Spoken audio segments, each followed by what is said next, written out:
My phone buzzed in the middle of my work break, a group text from my brother and sister.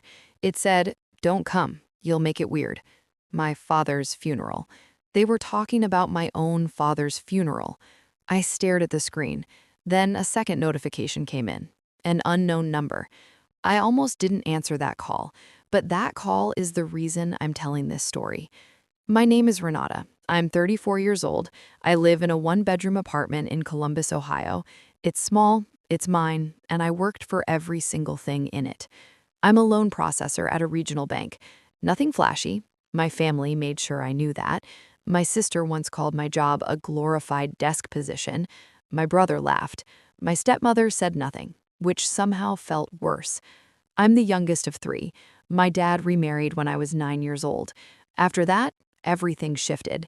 My brother Darnell and my sister Priya figured out quickly that getting close to our stepmother meant getting close to dad's approval. So that's what they did. I couldn't do it. Watching them perform for her felt wrong in a way I couldn't explain as a child, but understood completely as an adult. So I became the one they forgot to include, the one not in the Christmas photos, the one they didn't call when something good happened. I paid my own way through a finance certification at community college while working two jobs. Nobody helped me. Nobody offered. I didn't ask. I just kept moving because that was the only thing I knew how to do. I wasn't the favorite. I wasn't the prized child they bragged about, but I showed up. Every single time something hard happened in that family, I was there, and I told myself that had to count for something. I just didn't know yet how much it actually did. If your family made you feel like you weren't enough, subscribe to this community right now. Drop your story in the comments below. You are not alone in this. Let's go. And click hype before we keep going, because this story is only getting started. I found out my father was in critical condition from a cousin's Instagram story. Not a phone call, not a text, a post. I was sitting at my desk on a Tuesday afternoon, and there it was, a photo of the hospital hallway with the caption, "Praying for Uncle." That was how I found out my father was dying. I left work within the hour, 4 hours on the highway alone, the kind of drive where your hands are on the wheel but your mind is somewhere else entirely. I kept thinking someone would call, someone would check if I was coming. Nobody did. I walked into that hospital, and Darnell was already in the hallway, like he was waiting for me specifically. He stepped directly into my path, his arms crossed, his voice low but firm. He said, "Nobody told you to come. Dad's resting, you're going to upset him." I looked at my brother for a long moment. Then I walked around him. I found my father's room. I went inside and I closed the door behind me. He was awake, barely. I sat next to the bed and I held his hand and I talked to him quietly for about 20 minutes. I don't know exactly what I said. I just know it was real. That was the last real conversation we had. He passed 2 days later. The family meeting happened at the stepmother's house. I drove back for it because no one told me not to. Not yet. Everyone gathered around the dining room table. The room smelled like her candles, that heavy vanilla scent she always kept burning, and fresh coffee that nobody offered me. Everyone received a thick folder. Darnell's was the thickest. Priya got one nearly as full. I received an envelope. One envelope. Inside was a handwritten note and a cheap digital watch I had never seen before in my life. The note said, "Your father wanted you to have his watch." Then Priya spoke. She addressed the room like she was reading from a script she had practiced. She said, "Dad updated his will 2 years ago. The house, the accounts, the business shares are all distributed. Renata, yours was smaller. He felt you never really needed much." Someone at the table made a sound that wasn't quite a laugh, but was close enough. My stepmother was already smiling before Priya finished the sentence. I set the watch down on the table. I did not cry. I did not argue. I picked up my bag, I thanked no one, and I walked out. On the drive home, a voicemail came in from a number I didn't recognize. A man's voice, calm and professional. He said he was calling on behalf of my father's estate, from a bank I had never heard of. He said they needed to speak with me specifically about a private estate matter. He left a callback number. I almost deleted it. I thought it was a scam. I let it sit in my voicemail for 3 days before I did anything with it. The morning of my father's funeral, my phone buzzed again. The group text, "Don't come, you'll make it weird." That was the entire message. No explanation, no context, just those 8 words from the 2 people who shared my blood and my father, and apparently nothing else with me. I did not go to the funeral. I found out later from a neighbor who attended that Darnell stood at that podium and delivered a eulogy about what a devoted family man our father was. He talked about 3 children who loved him. 3. He stood at his father's funeral and erased me from the count, like it was nothing, like I had never existed. 1 week after the funeral, the family held a small reception for relatives traveling from out of town. Nobody invited me. I went anyway. I wore something simple, and I drove over, and I knocked on the door like I had every right to be there, because I did. My stepmother answered. She made sure her voice carried across the entryway when she said, "Oh, I didn't think you'd actually show up. There's no seat for you. We didn't plan for extras." A cousin saw what was happening. She disappeared for a moment and came back dragging a folding chair from a storage closet. She set it near the back of the room, without making eye contact with anyone. I sat down. I stayed for an hour. I watched my family move around that room like I was furniture. Darnell made a toast near the end. He raised his glass and he said, "Dad always said some people have to earn their place in a family." He paused just long enough to let his eyes find me. He was right about that. I held my glass and I said nothing. I was learning to be quiet in a very specific way. 2 weeks later, Darnell called me. His voice had changed completely. Warm now, almost gentle. He said he wanted to make sure I was taken care of. He said there was a simple document, just a release form, and that signing it would mean I'd receive a fair settlement from the estate, $800. He called it fair 3 times in the same conversation. "It's what Dad wanted, Renata. Don't make this harder than it has to be." I asked for 48 hours to look it over. His warmth dissolved almost instantly. "There's nothing to look over. It's straightforward. Unless you think you deserve more than what you were given." I hung up without answering. That night, I pulled the voicemail out of my saved messages and I called the bank back. I scheduled an appointment for the following Thursday morning. I told nobody. The bank was not what I expected. It was quiet inside, the kind of quiet that feels intentional. Dark wood panels, low lighting, the sound of a single phone ringing somewhere behind a closed door. A woman at the front desk stood up when I walked in and said my name before I said a word. She smiled like I was expected, because I was.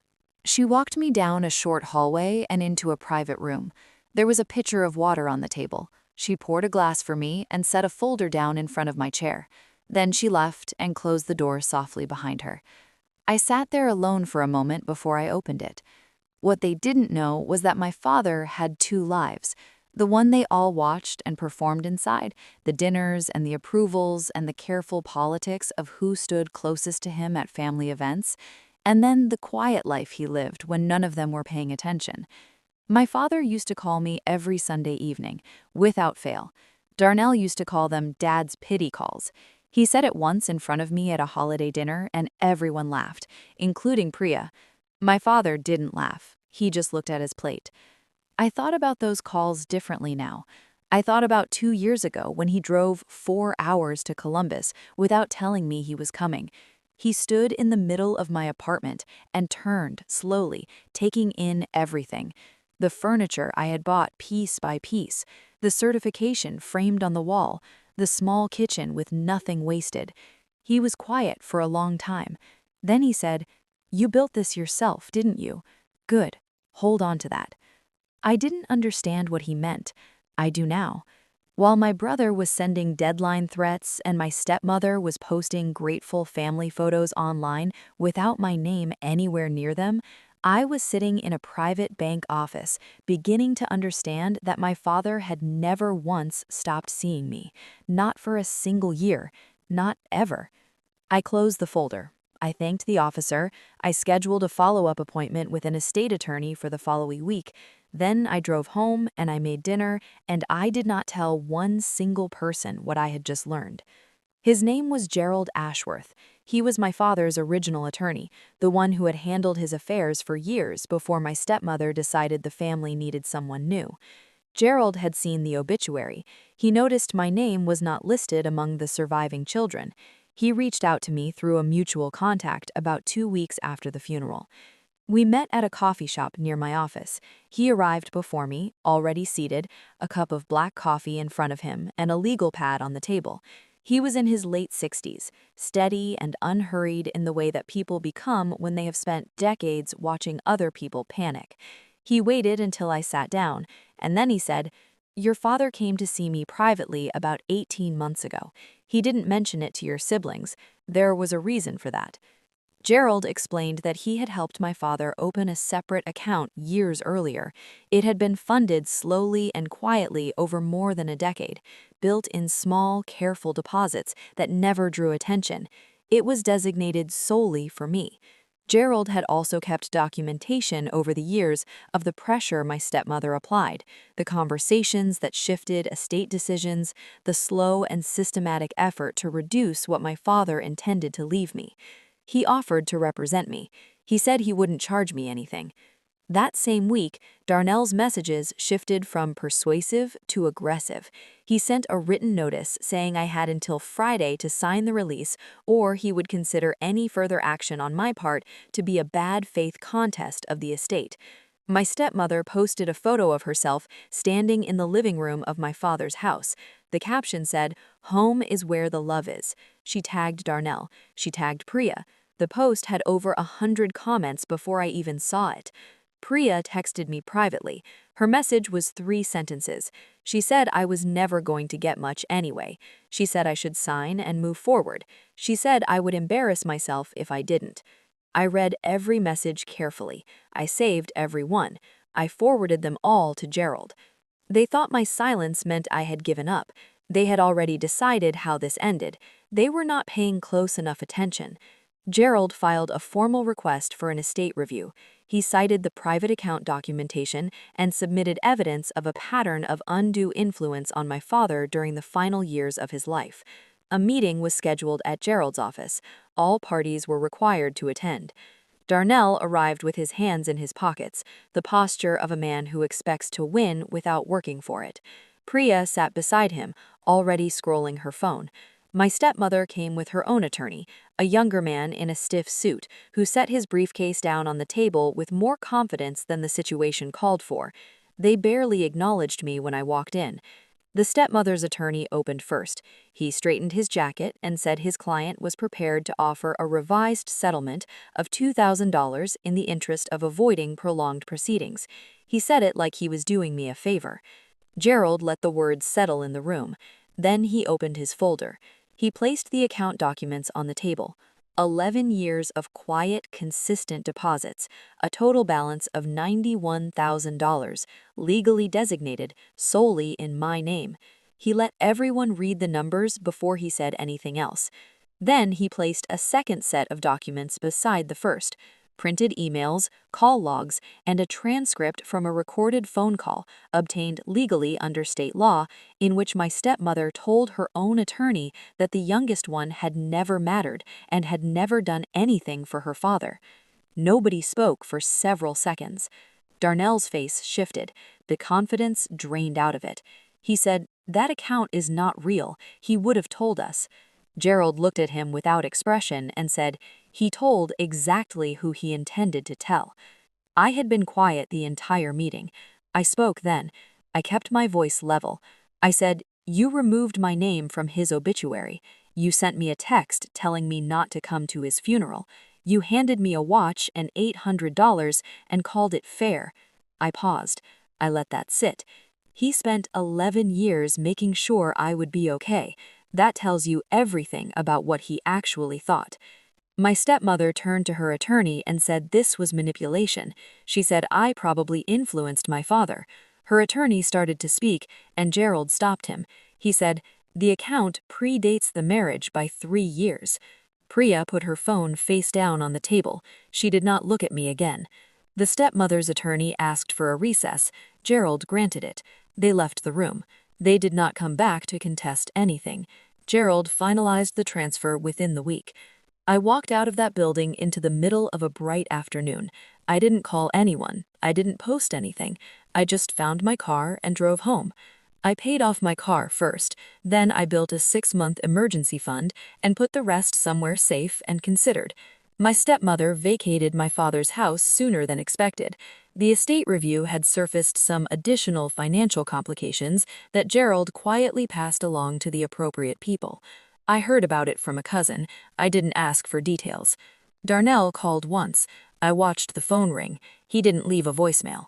I kept the watch, the cheap digital one from the envelope, the one they handed me like it was an afterthought. I kept it because I understand now what my father meant when he gave it to me. It wasn't an insult, it was a message. Hold on to time, be patient. He knew I would figure it out. He always believed I would.